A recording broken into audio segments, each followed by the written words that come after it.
Hello hi. അപ്പോൾ May 6, 7 തീയതിയിൽ നമ്മുടെ തൃശ്ശൂർ പൂരമാണ് കേട്ടോ.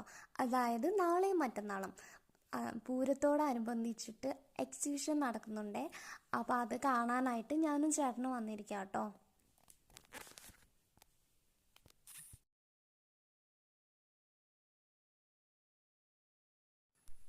ഒരുപാട് ഐറ്റംസ് കാണാനുണ്ട് കേട്ടോ അതിനകത്ത്. ഡ്രസ് കളക്ഷൻസ്, പിന്നെ ഫാൻസി ഐറ്റംസ്, പിന്നെ അങ്ങനെ ഒത്തിരി സാധനങ്ങളുണ്ട് കേട്ടോ. ചെരുപ്പ് അങ്ങനെയുള്ള സാധനങ്ങളൊക്കെ കേട്ടോ. അപ്പം ഞാൻ കുറേ ഡ്രസ്സൊക്കെ ഒന്ന് നോക്കി കേട്ടോ. പിന്നെ കൂളിംഗ് ഗ്ലാസ് അങ്ങനെ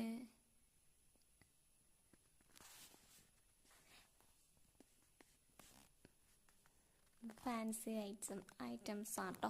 അത് ഞാൻ കുറേ നോക്കിയായിരുന്നു. കുറച്ച് സാധനങ്ങളൊക്കെ എടുത്തിട്ടുണ്ടായിരുന്നു.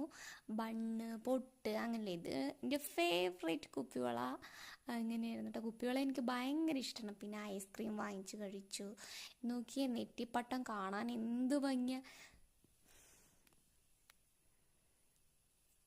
ഒത്തിരി തിരക്കായിരുന്നു കേട്ടോ. എന്താന്ന് വെച്ചാൽ ഞായറാഴ്ച ആയതുകൊണ്ടും പിന്നെ സാമ്പിൾ വെടിക്കെട്ട് ഞായറാഴ്ച ആയിരുന്നു. അപ്പം അതിൻ്റെ ഒരു തിരക്കും ഒക്കെ ആയിരുന്നു കേട്ടോ. പിന്നെ നോക്കിയൊരു ചേട്ടൻ ഈ കുഞ്ഞി കൃഷ്ണനെ വിൽക്കാൻ വെച്ചിരിക്കുന്നു.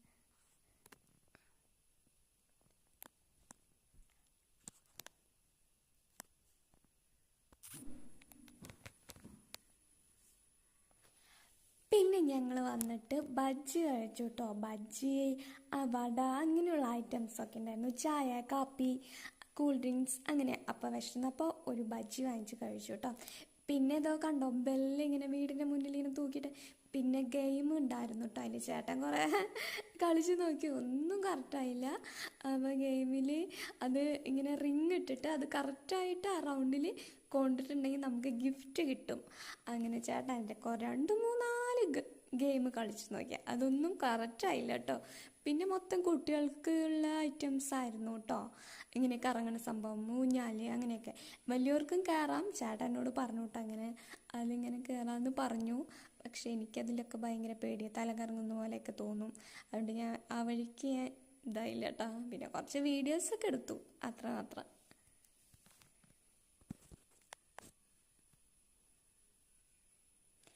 പിന്നെ അതിൻ്റെ അകത്ത് വന്നപ്പോൾ ഒരാളെ കണ്ടു കേട്ടോ. പിന്നെ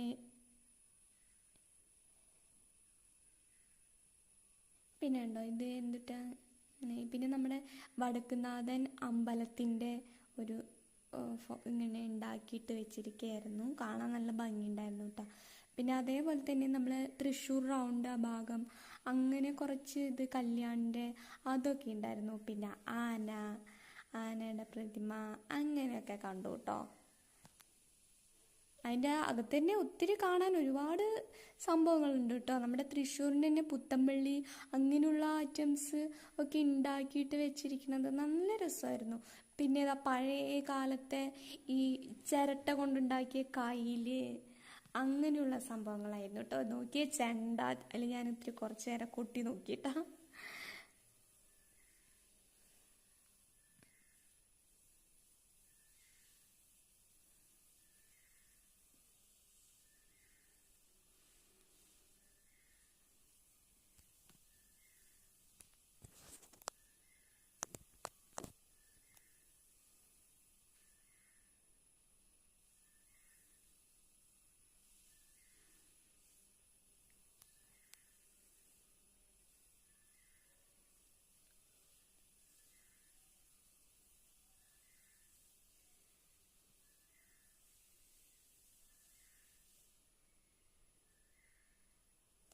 പിന്നെ കൃഷ്ണപ്പരുന്ത് ഒരു ഗുരുവായൂർ അമ്പലത്തിൻ്റെ മോഡൽ പോലെ ഇങ്ങനെ സെറ്റ് ചെയ്തിട്ടുണ്ടായിരുന്നു കേട്ടോ.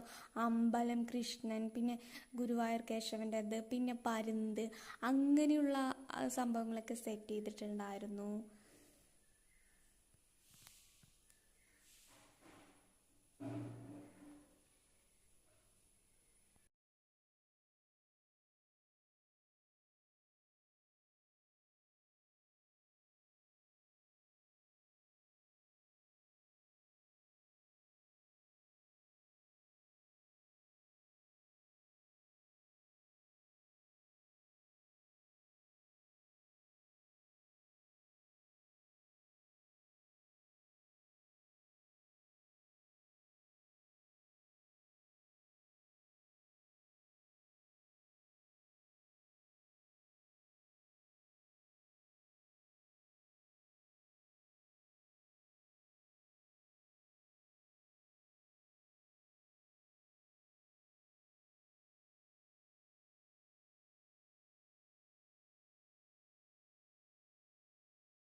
പിന്നെ ഫിഷ് അക്വേറിയം അങ്ങനത്തെ ഒക്കെ ഉണ്ടായിരുന്നു കേട്ടോ.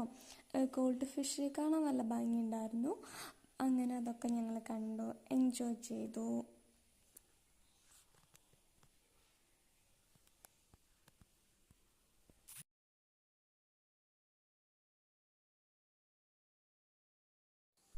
അങ്ങനെ ഞങ്ങൾ കണ്ടിറങ്ങി. വെടിക്കെട്ടിൻ്റെ സമയമായിട്ട്, സാമ്പിൾ വെടിക്കെട്ടിൻ്റെ സമയമായിട്ടോ.